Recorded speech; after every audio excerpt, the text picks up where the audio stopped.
کیا ایران اور اسرائیل کی جنگ ہو سکتی ہے؟ 8 جنوری سے لے کر 12 جنوری تک ایران میں آخر کیا کیا ہوا؟ کیا پروٹیسٹرز کو واقعاً سیکیورٹی نے مارا یا مرنے والوں کی تعداد کتنی تھی اور انہیں کون مار رہا تھا؟ اور آیت اللہ خامنائی کے کہنے کے اوپر لاکھوں لوگوں کی تعداد میں ایران میں عوام باہر آ گئی۔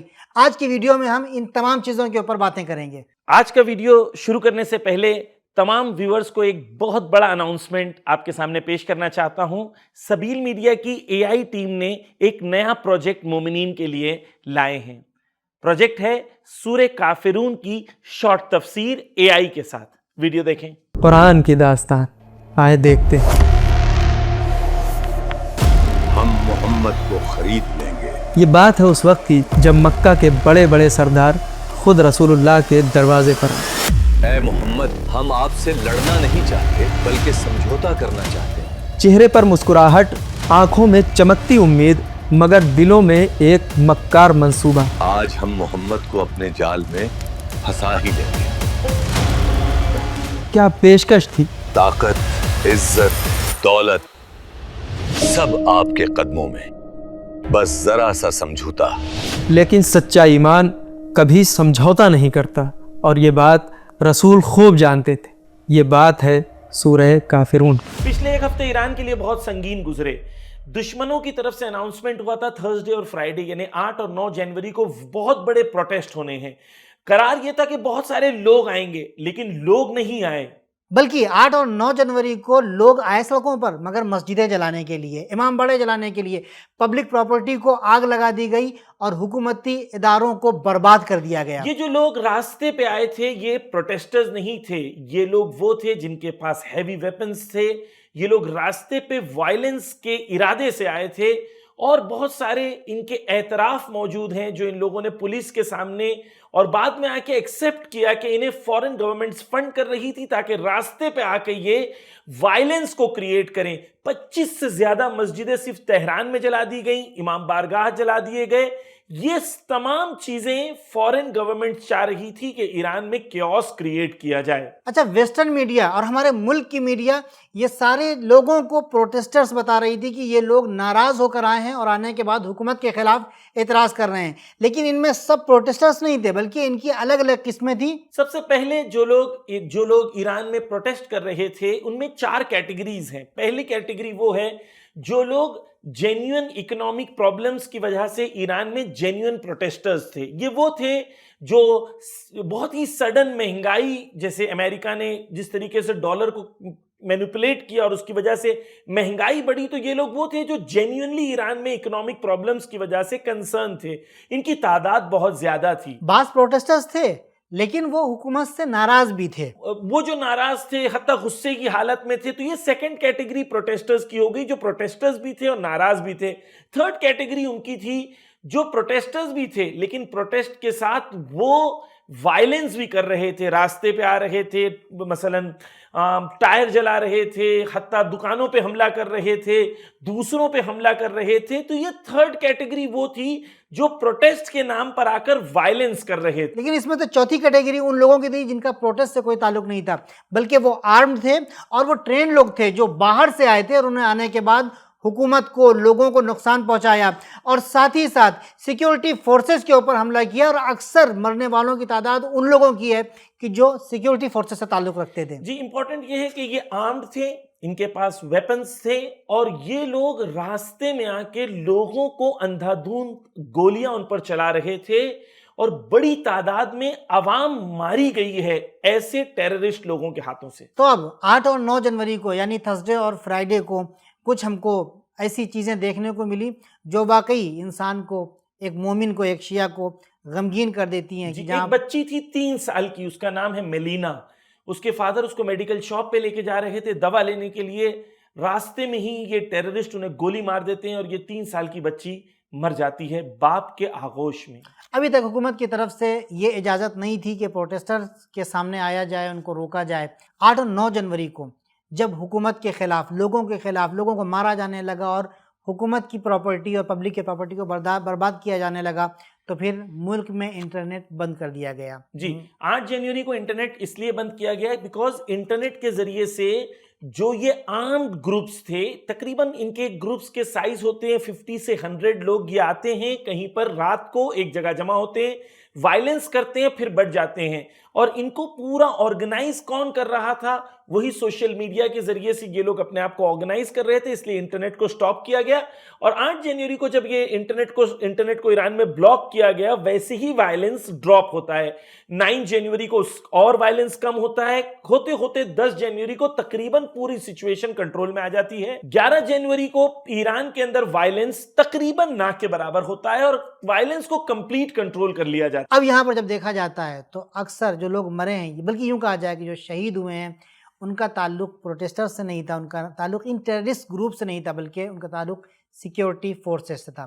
اب حکومت آنے کے بعد یہاں پر اعلان کرتی ہے کہ 12 جنوری یعنی منڈے کے دن لوگ سڑکوں کے اوپر آئیں اور آنے کے بعد ان ٹیررسٹ کے خلاف اپنے غم، اپنے غصے کا اظہار کریں اور بتائیں کہ ان کا تعلق کن لوگوں سے ہے. تو منڈے کے دن یعنی کل کے دن پورے ایران میں لاکھوں کی تعداد میں لوگ سڑکوں پر آئے اور آنے کے بعد انہوں نے اپنے بارے میں بتایا کہ ہم کون لوگ ہیں.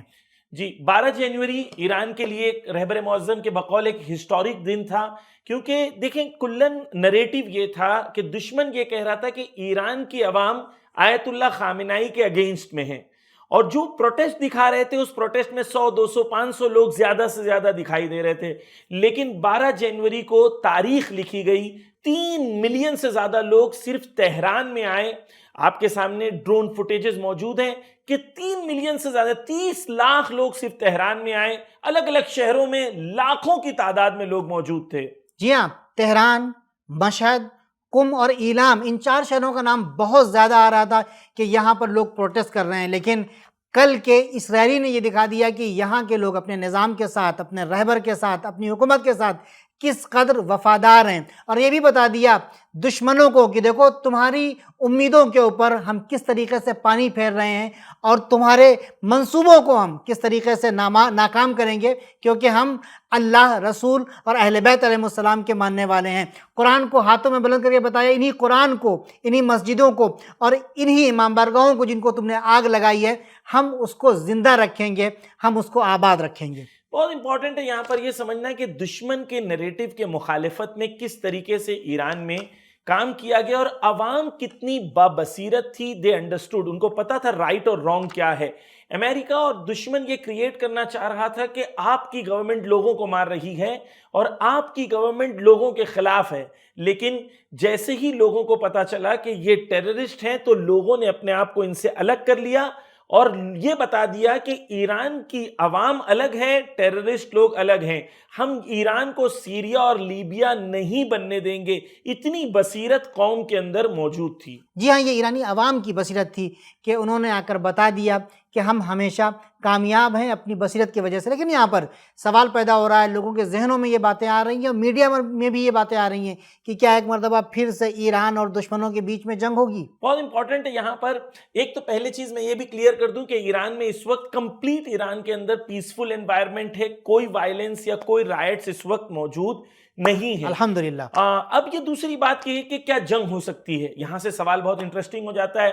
دیکھیں اب تک ہمیشہ یہ تھا کہ ٹرمپ کہتا تھا کہ 72 آورز میں حملہ کر دیں گے، طالبان یہ کہتا تھا کہ مثلا بس اب وقت آ گیا فلاں فلاں، یہ دھمکیاں وہاں سے آتی تھی. اب چیزیں بدل گئی ہیں. ایران میں جو ٹون اس وقت استعمال ہو رہی ہے بہت انٹرسٹنگ ہے کہ ایران آ کے یہ کہہ رہا ہے کہ یہ جو ٹیررسٹ حملے ہوئے ہیں، پہلی بات انہیں رائٹرز نہیں کہہ رہے ہیں، ٹیررسٹ کہہ رہے ہیں. بہت امپورٹنٹ ہے کہ انہیں ٹیررسٹ حملہ کہا جا رہا ہے. دوسری بات یہ کہہ رہا ہے ایران کہ ہماری سرزمین پر فورن گورنمنٹس نے حملے کیے ہیں. تیسری بات یہ ہے کہ یہ لوگ فورن گورنمنٹ کی طرف سے فنڈیڈ ہیں، ان کو وہاں سے ٹریننگ ملی ہے اور ان کو وہیں سے پیسہ ملا ہے اور وہ وہاں سے ٹرین ہو کے آئے ہیں اور انہیں آنے کے بعد ہمارے زمین پر ہمارے لوگوں کو مارا ہے. اور سب سے امپورٹنٹ بات یہ ہے کہ جنگ ہوگی نہیں، جنگ شروع ہو چکی ہے اور ہم اگر محسوس کریں گے کہ ہمارے لیے خطرہ زیادہ ہے تو ایرانی کہہ رہے ہیں کہ ہم جنگ کر بھی سکتے ہیں اور حملہ کر بھی سکتے ہیں. یعنی ایرانین آفیشلز نے کہا ہے کہ پیش دستانے یعنی پری ایمپٹیو ایران حملہ کر سکتا ہے اگر اسے تھریٹ ریئل لگتا ہے تو. بہت امپورٹنٹ ہے یہ. اب یہ نریٹو بدل گیا ہے. اب یہ نہیں ہے کہ کیا اسرائیل حملہ کرے گا, سوال یہ ہو گیا ہے کہ کیا ایران حملہ کر سکتا ہے. یہ امپورٹنٹ ایلیمنٹ ہے اس پوری کانورزیشن میں. ایک اور چیز جو انٹرسٹنگ ہوئی ہے وہ ایران کے فارن منسٹر آغا اراغچی نے جو ہے 12 جنوری کے بعد یا 11 اور 12 جنوری کو فارن ایمبیسڈرز جو ایران میں ہیں الگ الگ کنٹریز کے, اسپیشلی یورپین فارن ایمبیسڈرز کو بلا کے ان کے سامنے ایویڈنس پیش کیے کہ کس طریقے سے یہ ٹیررسٹ لوگ فارن گورنمنٹس کے ساتھ لنکڈ ہیں اور یہ فارن گورنمنٹس کس طریقے سے ایران کے اندر حملہ کرا رہی ہے. یعنی Iran is under attack and if Iran wants and if Iran feels then Iran will take preemptive step to defend itself. بہت امپورٹنٹ. تو فارن منسٹر اراغچی نے ایک مرتبہ ان تمام یورپین ایمبیسڈرز کو بلانے کے بعد اپنی حجت تمام کر دی ہے کہ یہ آپ ویڈیو دیکھ لیجئے, یہ آپ ہی لوگ کروا رہے ہیں اور آپ ہی کی طرف سے یہ لوگ فنڈڈ ہیں, اور پھر ہمارے لیے جب حجت تمام ہو جائے گی تو پھر ہم بدلہ لینے میں کسی قسم کی چوک نہیں کریں گے. دیکھیں ایرانی عوام نے ایک چیز بتا دی کہ مولائے کائنات کے ماننے والے, حیدر کرار کے ماننے والے کس طریقے سے ہوتے ہیں. ان لوگ کل جو نعرے لگ رہے تھے اس نعرے میں سب سے زیادہ نعرہ یہ لگ رہا تھا حیدر حیدر حیدر حیدر. یہ بتانا چاہتے تھے کہ ایک زمانہ تھا جب مولائے کائنات نے خیبر کو فتح کیا تھا. اس زمانے کا خیبر بھی بہت مضبوط ہے. انشاءاللہ اس زمانے کا خیبر بھی علی خامنائی اور علی کے چاہنے والے ہی فتح کریں گے انشاءاللہ. انشاءاللہ. یہ تھوڑی سی اپڈیٹ تھی جو ہم آپ کے سامنے لے کے آئے ہیں. یقیناً آپ کو انتظار ہوگا کہ سبیل میڈیا کی طرف سے اپڈیٹس ملیں, کیونکہ سبیل میڈیا جو باتیں لے کر آتا ہے وہ آتھینٹک بھی ہوتی ہیں اور مستند اور مستدل بھی ہوتی ہیں. انشاءاللہ اسی قسم کی اور بھی انفارمیشن کے ساتھ ہم آپ کی خدمت میں حاضر ہوں گے. تب تک کے لیے خدا حافظ. التماس دعا. خدا حافظ.